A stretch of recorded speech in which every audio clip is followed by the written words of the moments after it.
Hello दोस्तों, मैं हूं आपका दोस्त एडवोकेट शिवेंद्र प्रताप सिंह। आज हम बात करेंगे एक बहुत ही सेंसिटिव मामले की। अब वो मामला ये है कि अगर आप किसी भी कारण से रोजी रोटी कमाने के कारण से, पैसा कमाने के कारण से या किसी भी कारण से नौकरी पेशे में है, इसलिए अगर आप घर से दूर बाहर रह रहे हो और आपकी पत्नी किसी और से फोन से बात करती हो, अगर ये जानकारी आपको मिल जाती, किसी तरह से ये सबूत आपको मिल जाता, या फिर आप घर में ही रहते हो, नहीं बाहर रहते हो, घर में ही रहते हो, तो आपकी अनुपस्थिति में, अर्थात जब भी कभी आप बाहर जाते हैं तो अचानक से आपको ये लगता है कि भाई आपकी पत्नी किसी और से। हाँ, एक बात और है कि बेवजह शक करना ये सबसे बड़ा एक तरह से बेवकूफ़ी भरा काम होता है। तो गुजारिश यही है मेरी कि किसी भी व्यक्ति में, पति पत्नी में ये शिकवा शिकायत नहीं होनी चाहिए बेवजह फिजूल की। अगर सच्चाई है तो भाई उसका निराकरण करना अनिवार्य होता है, लेकिन बेवजह किसी पे शक करना ये सरासर बेवकूफ़ी का काम होता है। लेकिन अक्सर ये शिकायतें देखने को मिलती हैं, सुनने को मिलती हैं। कई हमारे दोस्तों ने ये पूछा भी, इसलिए हमको ये वीडियो बनाना जरूरी पड़ गया कि अक्सर लोग पैसा कमाने के लिए, रोजी रोटी कमाने के लिए घर से दूर होते हैं, नौकरी पेशे में हैं इसलिए भी दूर होते हैं। तो क्या है, उनके पीठ पीछे पत्नियां क्या कर रही, क्या नहीं कर रही, उन्हें क्लियर कट जानकारी नहीं होती है। कुछ लोग रंगे हाथ पकड़े जाते हैं, कुछ लोगों का फोन टैप होता है वो भी पकड़े जाते हैं, कुछ लोगों के रिकॉर्डिंग के वजह से पकड़े जाते हैं, कुछ लोग अपने आचरण से भी पकड़े जा रहे हैं। तो कहने का मतलब, अगर आपके पीठ पीछे ये सब वारदात हो रही है, कार्रवाई हो रही है, क्रियाक्रम हो रहा है, तो उससे बचने का क्या है तौर तरीका, और क्या अपनी पत्नी पे क्या क्या लीगल कार्रवाई कर सकते हैं, या कोई पत्नी ही पति पे क्या कार्रवाई कर सकती है, इसके बारे में आज हम आपको डिटेल से बताएंगे। अगर ऐसा नहीं कि ये कार्यक्रम पत्नियों का है, पतियों का भी ऐसा चल रहा है। बहुत से लोग ऐसा कर भी रहे हैं, अपराध भी कर रहे हैं तमाम प्रकार के। भाई सब लोग ऐसे नहीं होते हैं, न सब पत्नियां ऐसी होती हैं, न सब पति ऐसे होते हैं, लेकिन शिकवा शिकायत इस तरह से आम बात हो गई है, आती रहती है, अक्सर सुनने को मिलती है। तो अगर चलिए बात कर लेते सबसे पहला, तो अगर पत्नी इस तरह से कार्य कर रही है तो क्या करें। सबसे पहले तो अगर आपके पास ठोस सबूत है, कोई रिकॉर्डिंग है, कोई वीडियो है, कोई फोटोज है, इस तरीके की कोई रिकॉर्डिंग है, तो आप IT एक्ट में मुकदमा दर्ज करा सकते हैं। और धारा 67 अगर धमकी भी दे रहा है कोई, वायरल करने की बात भी अगर कोई कर रहा है, थर्ड पर्सन हो, तो भी आप ये काम कर सकते हैं।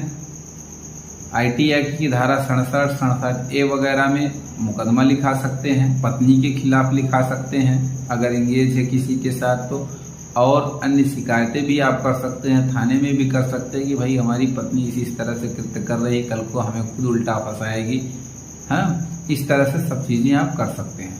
अगर यही काम पति करे तो भाई उसके पास भी हजार रास्ते हैं। वो अगर चाहे तो थाने में शिकायत कर दे कि भाई हमारे रहते ये इस तरह से घटना कर रहे हैं, इस तरह से लड़की से एंगेज हैं या हमारे पति हैं।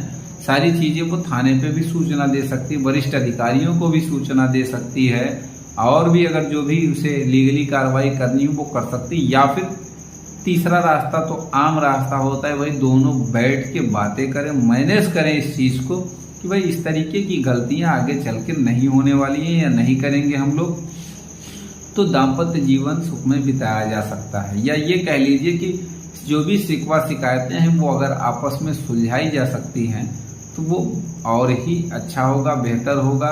थाना द्वारा ये सब चीज, कोर्ट कचहरी के चक्कर लगाने से कोई फायदे आपके पास नहीं है।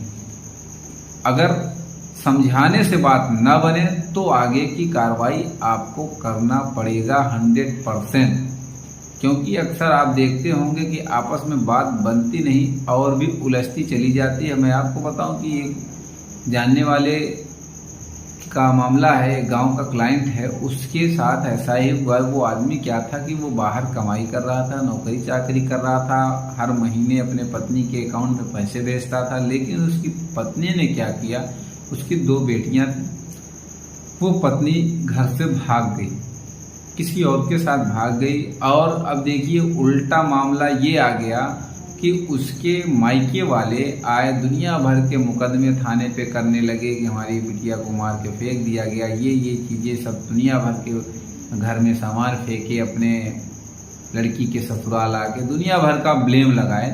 अंत में ही पता ये चला कि वो किसी और के साथ भाग गई। वहाँ से फ़ोन करके शिकवा शिकायत कर रही थी, अगर कोई कार्रवाई करोगे जेल भिजवा दूंगी, ये वो दुनिया भर की बातें।